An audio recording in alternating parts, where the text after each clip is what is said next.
1 Reis, capítulo 10. Quando a rainha de Sebá ouviu falar da maneira maravilhosa pela qual o Senhor tinha abençoado Salomão, concedendo a ele sabedoria, ela resolveu ir a Jerusalém e colocar Salomão à prova com perguntas difíceis. Quando ela chegou, acompanhada de uma grande caravana de camelos que transportavam perfumes, ervas cheirosas, grande quantidade de ouro e pedras preciosas, contou a Salomão todos os problemas que pretendia resolver. Salomão respondeu a todas as perguntas que ela fez. Nada era difícil demais para ele responder. Logo ela reconheceu que tudo quanto tinha ouvido a respeito da grande sabedoria de Salomão era verdade. Ela viu também o lindo palácio que ele tinha construído. E quando viu os alimentos deliciosos sobre a mesa, o grande número de criados e ajudantes que estavam ali em uniformes de chamar a atenção, quando viu os servidores de vinho e os muitos sacrifícios queimados que ele oferecia ao Senhor, ela ficou muito admirada e quase sem fala. Depois disse ao rei: tudo que eu ouvi em meu país a respeito da sua sabedoria e a respeito das coisas maravilhosas que se passam aqui é verdade. Mas eu não acreditava no que diziam, até que vim e vi com os meus próprios olhos. Na verdade, não me contaram nem a metade. Sua sabedoria e sua riqueza ultrapassam em muito o que eu vi. Como devem ser felizes os ajudantes do seu palácio, e nem podia ser de outra forma, porque eles estão aqui dia após dia ouvindo a sua sabedoria. Bendito seja o Senhor, o seu Deus, que escolheu você e o colocou no trono de Israel. Por causa do amor eterno do Senhor para com Israel, ele o fez rei, e você governa o povo com justiça e bondade. Então ela deu de presente ao rei 4.200 quilos de ouro e uma enorme quantidade de perfumes e pedras preciosas. Na verdade, foi o maior presente de perfumes que o rei Salomão tinha recebido até aquela data. E quando os navios de Irão trouxeram a Salomão ouro de Ofir, eles também trouxeram uma grande quantidade de madeira de sândalo e de pedras preciosas. Salomão usou a madeira de sândalo para fazer colunas para o templo e para o palácio, e também para fazer liras e harpas para os músicos. Nunca antes nem depois se viu tal suprimento de madeira tão linda. Em troca dos presentes recebidos da rainha de Sabá, Salomão lhe deu tudo quanto ela pediu, além dos presentes que ele já havia planejado dar. Depois, ela e os seus ajudantes voltaram ao seu país. Cada ano, Salomão recebia quase 23.300 quilos de ouro, além dos impostos sobre vendas e lucros do comércio com os reis da Arábia e dos administradores dos vários distritos do país. Salomão fez 200 escudos de ouro batido. O ouro empregado em cada escudo foi de 3,6 kg. Ele também fez 300 escudos menores de ouro, usando 1,8 kg em cada escudo. E o rei os guardou em seu palácio, no palácio da floresta do Líbano. Também mandou fazer um enorme trono de marfim e revestiu-o com ouro puro. O trono tinha 6 degraus e o encosto era arredondado. Em cada lado havia braços e 2 leões em pé junto a cada braço. Também havia 2 leões em cada degrau, num total de 12. Em todo o mundo não havia outro trono igual a esse. Todas as taças do rei Salomão eram de ouro maciço, e no palácio da floresta do Líbano, os talheres e os pratos eram feitos de ouro maciço. Não se usava a prata, porque ela não era considerada de muito valor nos dias de Salomão. Os navios mercantes do rei Salomão trabalhavam em sociedade com os navios de carga do rei Irão, e uma vez em cada 3 anos chegava aos portos de Israel um grande carregamento de ouro, prata, marfim, búzios e pavões.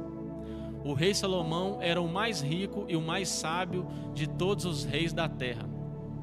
Homens importantes de muitos países vinham falar com ele e ouvir a sabedoria que Deus lhe tinha dado. Eles traziam a ele presentes. objetos de prata e de ouro, tecidos muito lindos, perfumes de mirra, armas, especiarias, cavalos e mulas. Salomão ajuntou 1.400 carros de guerra e 12.000 cavalos, dos quais mantinha uma parte em diversas cidades e a outra parte perto dele em Jerusalém. Naqueles dias a prata era tão comum como as pedras em Jerusalém, e o cedro não tinha maior valor do que a madeira da figueira brava da Cefelá. Os cavalos que Salomão possuía foram importados do Egito e da Cilícia, onde os seus representantes compravam por bom preço. Um carro egípcio importado custava 7,2 kg de prata, e os cavalos valiam 1,8 kg cada um. Muitos desses cavalos depois eram exportados aos reis dos heteus e aos reis da Síria. 1 Reis, capítulo 11. O rei Salomão casou-se com muitas outras mulheres estrangeiras, além da filha do faraó. Muitas delas vieram de nações onde se adoravam imagens. Eram mulheres de Moabe, de Edom, de Sidom e dos heteus. Elas eram mulheres de nações das quais o Senhor havia dito aos israelitas: vocês não poderão tomar mulheres dentre estas nações, porque essas mulheres farão com que os maridos comecem a adorar os seus deuses. Apesar disso, Salomão as amava. Ele teve 700 esposas e 300 concubinas, e elas levaram o rei a desviar o seu coração do Senhor. Principalmente quando ele foi ficando velho, elas conseguiram induzi-lo a acabar com os deuses delas, a adorar os deuses delas, em vez de se dedicar completamente ao Senhor, o seu Deus, como seu pai Davi se havia dedicado de todo o coração. Salomão adorou Asterote, a deusa dos Sidônios, e Moloque, o terrível deus dos Amonitas. Dessa maneira, Salomão fez o que o Senhor reprova, e não quis mais saber de seguir o Senhor como seu pai Davi. Salomão chegou a construir um templo no Monte das Oliveiras, do outro lado do vale de Jerusalém, para o deus Camus, o deus imoral de Moabe, e outro para Moloque, o deus perverso dos Amonitas. Salomão construiu altares para os deuses das suas esposas estrangeiras, onde elas podiam queimar incenso e oferecer sacrifícios aos deuses delas. O Senhor ficou muito irado com Salomão por ter se desviado do Senhor, o Deus de Israel, que havia aparecido a ele 2 vezes, a fim de adverti-lo especialmente da adoração a outros deuses. Porém, Salomão não obedeceu. Por isso o Senhor disse a ele: já que você não cumpriu a sua parte da nossa aliança e não obedeceu às minhas leis, vou tirar o reino de você e da sua família, porque eu o darei a um dos seus servos. Contudo, por amor a seu pai Davi, não vou fazer isso enquanto você estiver vivo. Vou tirar o reino das mãos do seu filho, mas não tirarei o reino inteiro dele. Vou deixar que ele seja rei de uma tribo, por amor a Davi, meu servo, e por amor a Jerusalém, a cidade que escolhi. O Senhor fez com que Hadade, o edomita, ficasse cada vez mais forte, e Salomão ficou preocupado porque Hadade era membro da família real de Edom. Alguns anos antes, quando Davi havia estado em Edom, na companhia de Joabe, para providenciar o enterro de alguns soldados de Israel mortos na batalha, o exército israelita tinha matado quase todos os homens de Edom. Joabe e todo o exército israelita levaram cerca de 6 meses até finalmente matarem todos. Mas Hadade, sendo ainda menino, e uns poucos homens que tinham servido rei, fugiram para o Egito. Eles partiram de Midian e foram a Parã, onde os outros se juntaram a eles, e foram todos para o Egito. O faraó, rei do Egito, deu a eles casas e terras para morar e também alimento. Hadade tornou-se um dos amigos do faraó, tanto assim que o faraó deu a ele a irmã da sua própria esposa, a rainha Táfines. A irmã de Táfnis deu a ele um filho chamado Genubate, que foi criado no palácio entre os próprios filhos de Faraó. Hadad ainda estava no Egito quando ouviu dizer que Davi e Joabe, o comandante do exército, tinham morrido. Então ele pediu ao faraó: deixe-me voltar para a minha terra. Por quê? O faraó perguntou a ele: o que falta a você aqui? Fizemos alguma coisa que deixou você desapontado? Para querer voltar para a sua terra? Não me falta nada. Ele respondeu: mas ainda assim eu gostaria de voltar para casa. E Deus fez com que o outro inimigo se voltasse contra Salomão, Rezon, filho de Eliada, um dos oficiais de Hadadezer, rei de Zobá. Rezon havia abandonado seu posto e fugido do seu senhor. Ele se tornou o chefe de um grupo de rebeldes, homens que fugiram com ele para Damasco, onde mais tarde ele se tornou rei, quando Davi destruiu o exército de Zobá. Enquanto Salomão viveu, Rezon foi seu inimigo. Além de Hadad, Rezon governou a Síria e foi inimigo de Israel.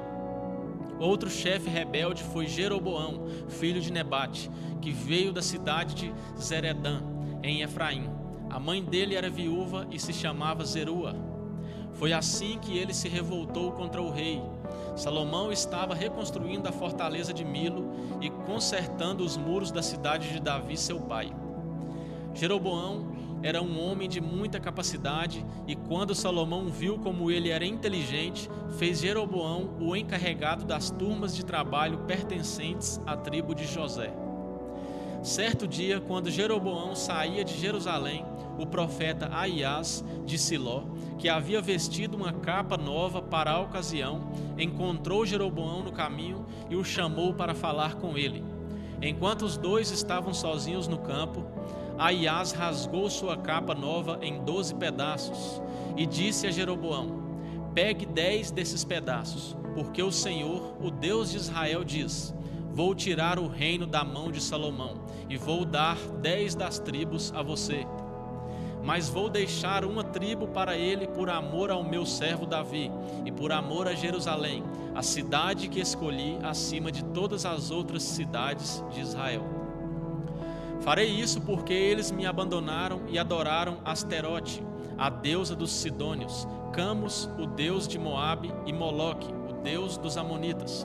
Eles não têm seguido os meus caminhos e não têm feito o que considero certo. Eles não têm guardado as minhas leis e as minhas ordens, como fez Davi, pai de Salomão. Contudo, não tirarei o reino dele agora. Por amor ao meu servo Davi, meu escolhido, que obedeceu aos meus mandamentos e estatutos, deixarei que Salomão reine até o fim da sua vida. Mas vou tirar o reino do filho de Salomão e vou dar a você 10 das 12 tribos. O filho dele ficará com uma tribo, de modo que os filhos de Davi continuem a reinar em Jerusalém, a cidade que escolhi como o lugar onde o meu nome deve ser adorado. E colocarei você no trono de Israel, e o farei reinar sobre tudo que o seu coração desejar. Se você atender ao que digo, andar no meu caminho e fizer tudo o que eu aprovo, obedecendo aos meus mandamentos e estatutos, conforme meu servo Davi obedeceu, então eu abençoarei você, e seus filhos governarão Israel para sempre. Esta é a mesma promessa que fiz a Davi.